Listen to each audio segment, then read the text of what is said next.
We have a little Facebook couplet here. Let's start with Zuckerberg. They finally wheeled him out. He's making the rounds because Cambridge Analytica violated Facebook's terms of service. Basically tapped into your data through an app and ended up tracking your movements across Facebook and the rest of the internet. And Facebook not only apparently let this happen, wasn't particularly concerned about it. Here is Mark Zuckerberg on CNN trying to feign human concern. Given the stakes here, why shouldn't Facebook be regulated? I actually am not sure we shouldn't be regulated. I think in general technology is an increasingly important trend in the world, and I actually think the question is more, what is the right regulation rather than yes or no, should it be regulated? What's the right regulation?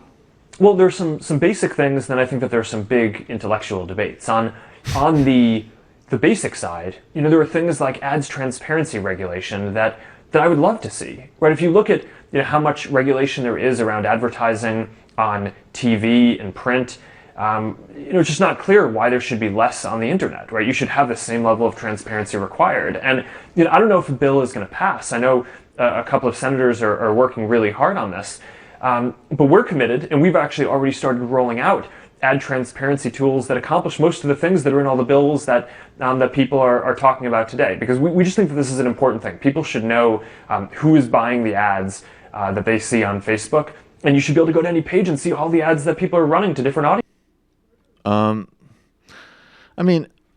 None of those if you think television advertising and ownership rules work in the public interest, I get very concerned even as he's indicating a willingness to bring some regulation to Facebook. I think Facebook and the big four tech companies, I think they're beyond regulation. We're in nationalization and monopoly busting territory, in that they, obviously Amazon, but all of them perform far too many functions and have way too much power and influence over this new stage of the economy. But it's also just odd that,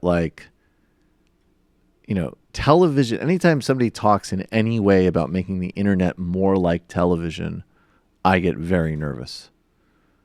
Yeah, they weren't saying that years ago we should be regulated like television was. Now it's only that they've blown shit up and that the blame is being put on individuals like Mark Zuckerberg, who were 26 when he was making these sorts of determinations. Right, exactly. It's insane that this wasn't always publicly governed or have public oversight, and instead it's been, what's her name, Lean In Sandberg, and Mark Zuckerberg, a 20-year-old Mark Zuckerberg, being like, oh yeah, we got this under control. A bunch of fucking MBA sociopaths and some kid in a hoodie determining the most important information and technology decisions that could affect everything from democracy to inequality. This is another actually very thoughtful critique. This is a different Alex Jones one. Oh yeah, I'm not sure.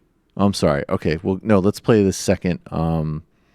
Let's play this second Zuckerberg clip then. Okay. This is from 2009, right around the time that he was 24, 25. Mark Zuckerberg talking with the BBC about the importance of privacy and how users, quote unquote, own their data on Facebook. So who is going to own the Facebook content? The person who puts it there, or you? The person who's putting the content on Facebook always owns the information, and that's why this is such an important thing, and why Facebook is such a special service that people feel a lot of ownership over.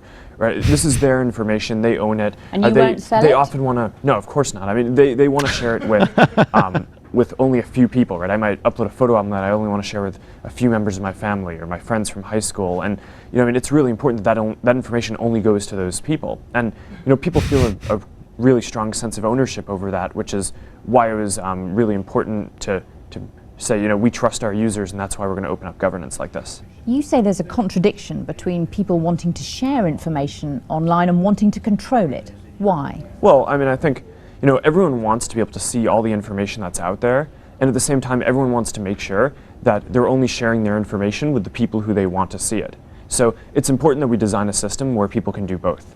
So just to be clear, you're not going to sell or share any of the information on Facebook? What the terms say is just, we're not going to share people's information except for with the people that they've asked for it to be shared. And everyone gets privacy settings, which has always been one of the big differentiators for Facebook, and what makes it a really different service for people is you can say, I want this photo album to go to these people, or I want this note to go to these people, and the privacy controls on Facebook are really unparalleled by anything else. But how are you going to make money if you won't sell or share people's information? The model is advertising, right? I mean, people's information is their own, but there are a lot of different companies and entities that want to buy advertising to take the information that they have, whatever their message is, and reach more people with it. So our advertising is growing really quickly just because the number of people who are using Facebook around the world is growing quickly.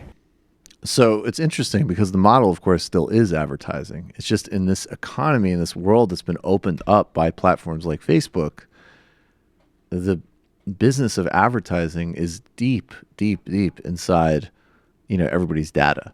And with each step of Facebook, I mean, they've formally revoked these protections. And I mean, this is the problem. I mean, you've built these private companies, which are information commons upon which the new economy is built, and they're privately controlled in a completely unaccountable way. And I'm not saying there is elemental, but privatized water, privatized roads, baseline services, net neutrality, privatized and not in open common spaces is disastrous. And certainly, at the very least, companies like Amazon, Facebook, Google, Apple need to be broken up, if not nationalized. There's one person who I think in their 20s I would trust to make these sorts of decisions, and that's Aaron Schwartz. But Right. Besides that, Right. it's a joke that I look at Mark Zuckerberg in that. Oh, you clip. mean Aaron Schwartz? Aaron Schwartz. Aaron what Schwartz. did I say? I thought you said Eric. Oh, yeah, Aaron. You. Yeah, okay, yeah. No, I just want to make sure I knew who you're... But The digital activist who committed suicide. Yeah, committed suicide. Who basically founded RSS. Didn't he found Reddit or was? No, I think No, I don't think it was but RSS. anyway, if you look him up, he's basically transparency activist, prosecuted in a terrifying way in Massachusetts for essentially attempting to sort of free academic information.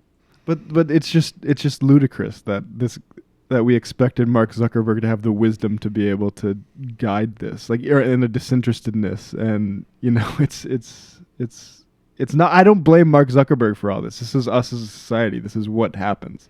Right. This is a society being like, this kid who can program and went to Harvard is absolutely, because of our lone genius myth, equipped to handle the political, ethical, social responsibilities of designing and implementing a company which is going to implicate everything from how we, socialize to buy and elect our leaders. It's delusional.